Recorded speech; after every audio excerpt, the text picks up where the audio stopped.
In the early morning hours of October 14th, 1831, Lexington, Kentucky was unusually quiet. The streets, usually filled with the sound of horses' hooves and market chatter, were eerily silent.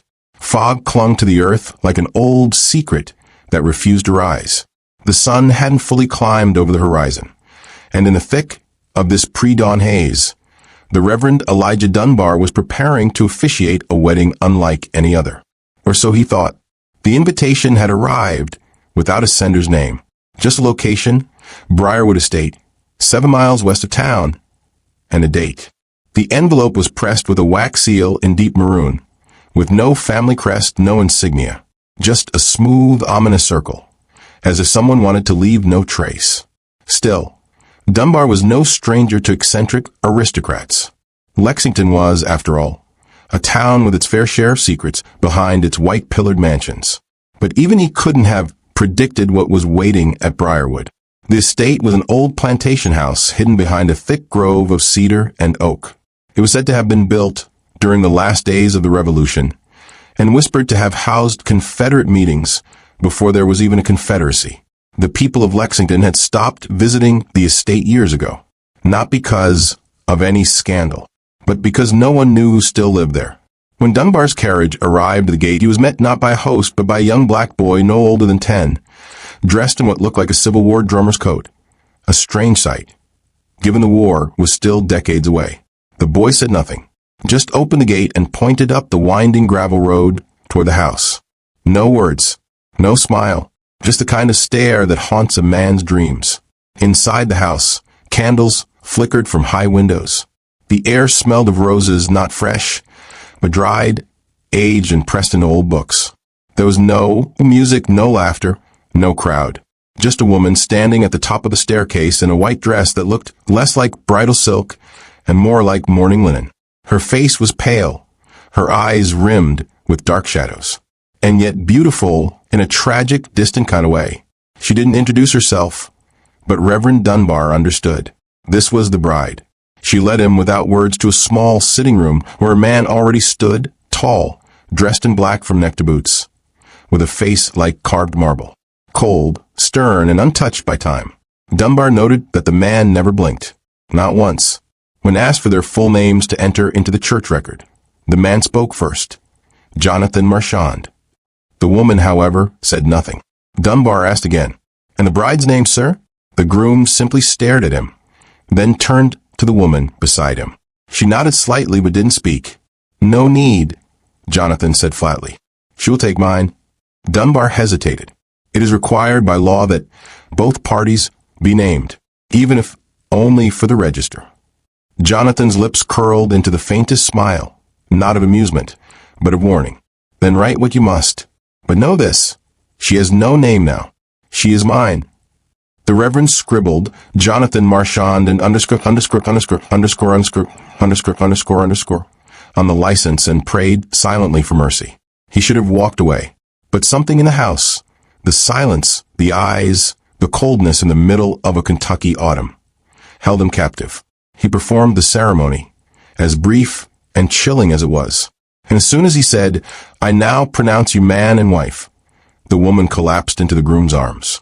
Not from joy, not from relief, but from exhaustion or something far deeper. He carried her out of the room without a word, as if she were a porcelain doll. Not a single guest clapped, because there were no guests, only the boy in the drummer coat, still watching silently from the corner. 2 days later, Dunbar went to amend the register. The pages where he had scribbled the license were soaked with something sticky, not ink, something darker. He touched it, and his finger came away, red. He tried to write again, a new name for the bride, even if it was false.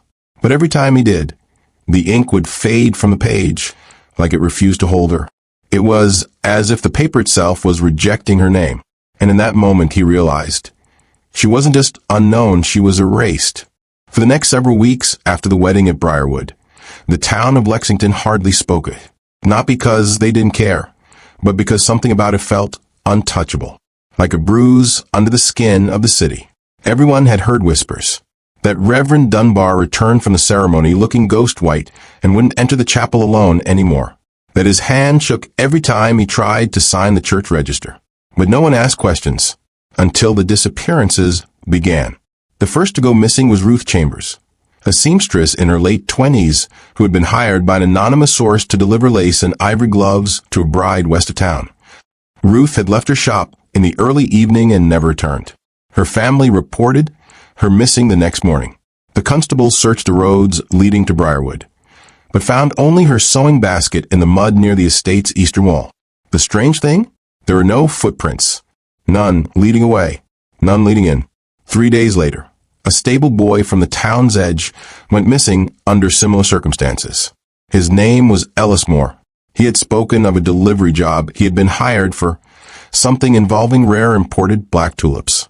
When the constables visited the estate, Jonathan Marchand met them himself at the iron gate.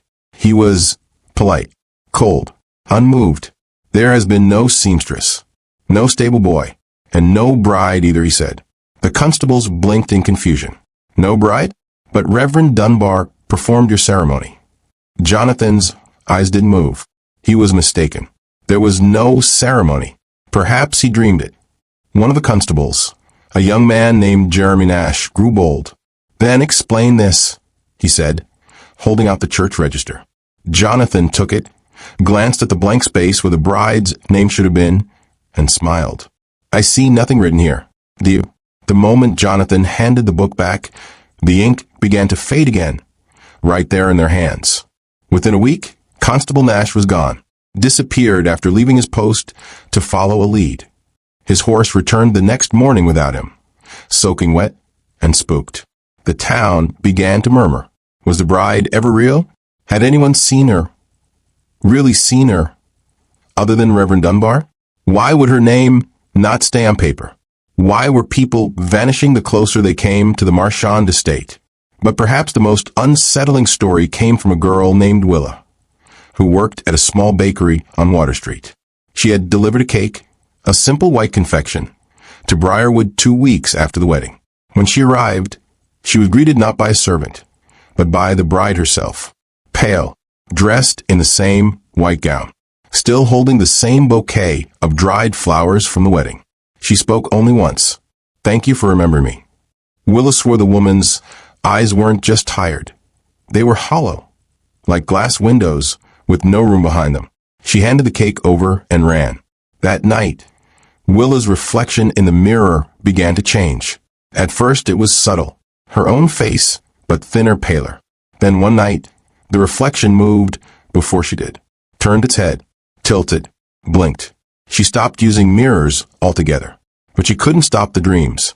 The same image, a woman in white, dragging her feet across a wood floor soaked in blood, not running, not crying, just walking, slowly, endlessly. Willa eventually left town, traveling east toward Ohio. She married a banker and never returned to Kentucky.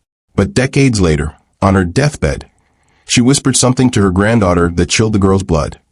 Never take anything from a woman who doesn't have a name.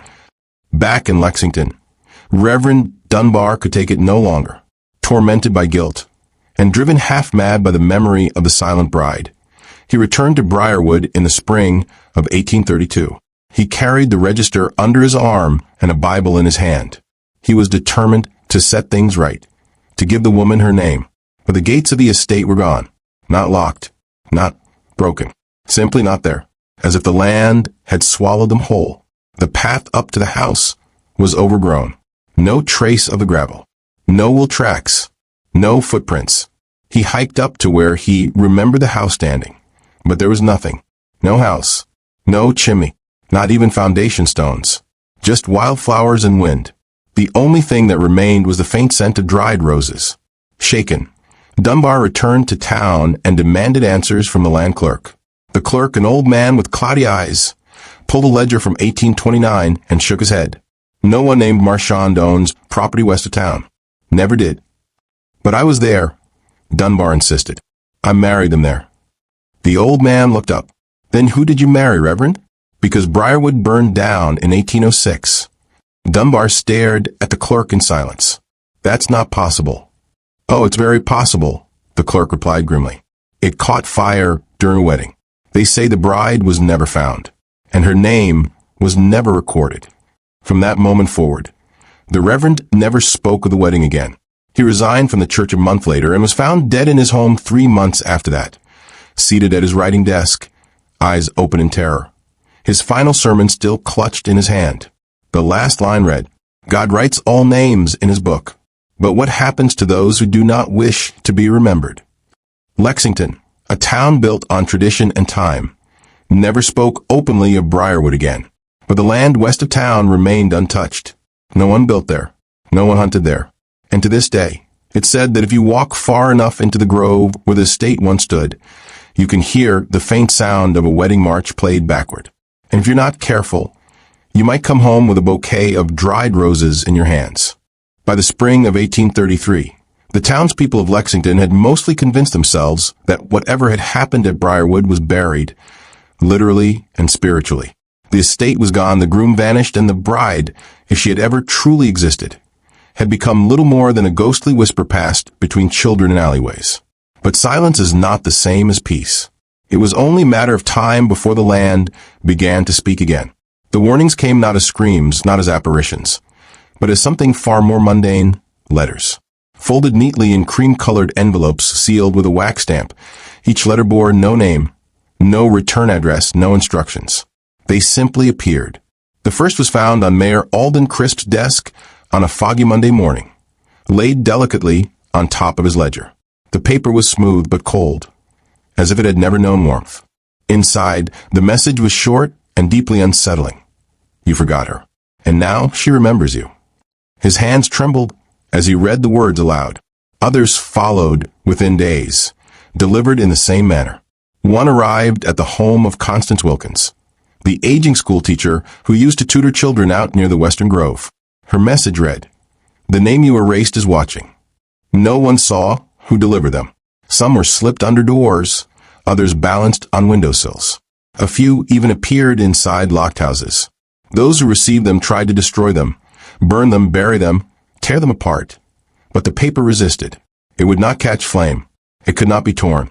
And when buried, it simply reappeared by morning, untouched by dirt, whispering dread into the minds of those who tried to dismiss them. And so, the town could no longer pretend. The letters didn't only haunt the present. They triggered the return of memories long buried. A woman named Clara Jones, nearly blind and confined to her daughter's care, suddenly remembered a dream from the night of the Briarwood wedding. In the dream, she wandered barefoot through a burning house, lace dragging behind her, the hem of her nightgown soaked in something warm. She awoke the next day with real bruises around her ankles. Others began to recall things they were certain had never happened. A former blacksmith claimed he once made horseshoes for a man dressed all in black who paid him in gold coins. Coins that turned to ash the next morning. He had dismissed it as a dream at the time. Now he wasn't so sure. But the most disturbing tale came from the journal of Lisbeth Cadwell, a young woman whose father had once been a sought-after portrait painter in Lexington. In March 1831, he had returned from a secretive commission, deeply rattled. He'd been asked to paint a bride, but not to include her surroundings. Just her, he told Lisbeth. No background, only shadow. He couldn't remember her name, but said her presence stayed with him like the scent of smoke on cloth. After his sudden death months later, Lisbeth discovered the painting locked in their attic. It was unlike anything her father had ever painted. The figure pale, expressionless, seated like a statue in a sea of black. But the face was blurred, not from water damage or aging pigment. It was as if the brush strokes themselves had been intentionally scrambled, refusing to capture her features. She wrote in her journal of hearing footsteps in the attic, smelling dried roses in the middle of the night, and watching her own reflection twitch independently in mirrors. She buried the portrait behind the local church. The next morning it was back, lying at the foot of her bed. Her final journal entry was dated June 12, 1833. She isn't trapped in the painting. She used it to find me. Lisbeth vanished that same night. No struggle. No note. Just her open journal, a candle burned to wax, and a single dried white rose on her pillow. The town spiraled into collective fear. Superstitions grew. Children began whispering her name, though no one knew what it was. Parents warned them, never bring flowers into the house after dark. Never wear lace on the 14th. Never look too long into a mirror if the room smelled like roses. Church weddings were avoided altogether on certain dates, especially if fog rolled in from the west. It was during this time that the legend of the bride without a name was truly born. Locals said if you woke with a flower under your pillow, it meant she had passed by. If you dreamt of lace, someone close to you would vanish. If you heard the sound of wedding bells at midnight, played in reverse, you had only days to leave town. And while the locals clung to rumor and lore, travelers provided something more chilling: confirmation. Outsiders, who had no knowledge of Lexington's strange history, began reporting inexplicable sightings. A cartographer from Pennsylvania wrote of seeing a woman in white walking along a distant field at dusk. She didn't move like a person, he wrote, more like a memory trying to become real. When he turned away and then looked back, she was directly behind him. Another account came from a French botanist cataloging Kentucky's unique wildflowers. He described stumbling upon an ancient house deep in a grove of cedar. Inside, the candles were still burning, a table set for two, and at the end of a hall a woman, face veiled, still a stone. He fled, but when he returned with others, the house was gone, replaced by trees and silence. And so the question grew darker. What if the wedding never ended?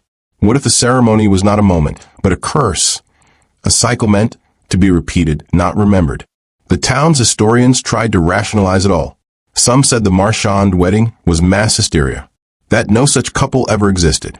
But even they could not explain the records that refused to be read, the letters that would not burn, the portraits that blurred themselves, the memories that came back only when it was far too late. The theory among certain folklorists was whispered and terrible, that the bride had made a deal, one that demanded the world forget her name in exchange for something eternal. And now, when the veil between past and present thinned, she wandered again, lace dragging along the floorboards of empty houses that no longer stood. And so, Lexington waited for the next letter, the next dream, the next bride who might wear a dress that once belonged to someone who never wanted to be remembered, but never allowed herself to be forgotten. They say every curse has a source, a moment, a choice, a price. But in the case of the marriage that skipped a name, no one could ever agree on where it began, only that it never truly ended. By the winter of 1837, Lexington had changed. Its streets still bustled with carriages and shopkeepers, but there was a heaviness in the air, a fog that no sun could fully burn off. Briarwood remained absent from all maps, but everyone still knew exactly where it had once stood, a parcel of land so quiet, even the birds avoided it. Horses refused to pass its edge. Children who wandered too close often came back with blank expressions, whispering strange phrases in reverse or humming songs no one recognized. But it wasn't until the death of a woman named Eloise Thatcher that the truth, or at least a piece of it, was finally unearthed. Eloise was 91 when she passed, one of the last living women in Lexington who had been alive during the infamous wedding year of 1831. She had long been regarded as eccentric, never married, no children, and often seen talking to herself in the garden. Her house, like her, was quiet and overgrown, a decaying Victorian with thick velvet drapes and mirrors covered in cloth. But after passing, her niece, Miriam, came to clean out the home and discovered a hidden compartment beneath the floorboards of the drawing room. Inside were dozens of dried flowers, every single one roses, tulips, lilies, perfectly preserved, without water, without decay. Beneath them was a stack of letters tied in black ribbon, identical in style and sealed to the anonymous ones that had haunted the town decades prior. But unlike those messages, these were not warnings. They were replies. Written in Eloise's hand, they were addressed to her, always capitalized, never named. They read like a confession, a correspondence, a lifetime of conversation between one woman and a ghost. You still wait by the window, one read. The veil has not lifted. I hear you rustling when the candles flicker. Another dated 1864.